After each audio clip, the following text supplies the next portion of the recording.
Think about it yourself and wonder how you contribute to pollution, as there isn't just one person, organization, or government to blame, but all of us. Pollution is one of the biggest issues that we as a society face today. The everyday deteriorating environment is a big challenge for humans.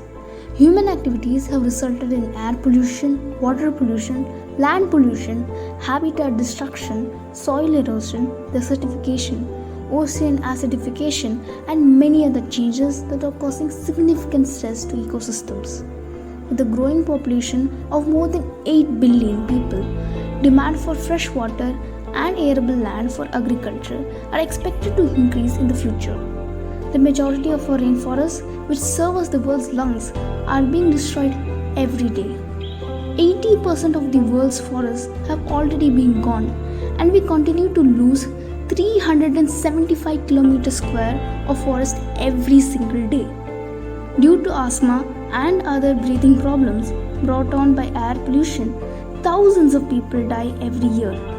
In addition, numerous industrial processes release harmful pollutants into the atmosphere, including carbon dioxide, carbon monoxide, lead, nitrogen oxides, and others, which is causing a big hole in the ozone layer.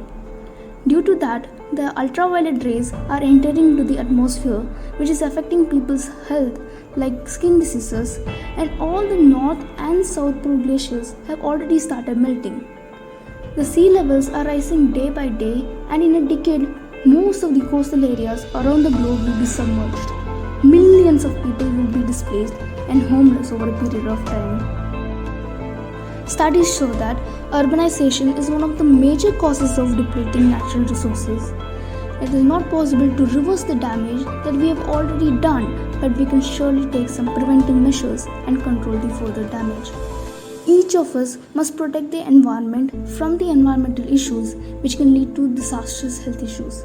By taking small initiatives like the usage of jute, cloth, paper bags, recycling the waste products, saving drinking water, planting saplings, reducing the use of automobiles, etc., we can reduce the deteriorating impacts. It is high time that we start taking some serious steps to save our planet and leave a better tomorrow.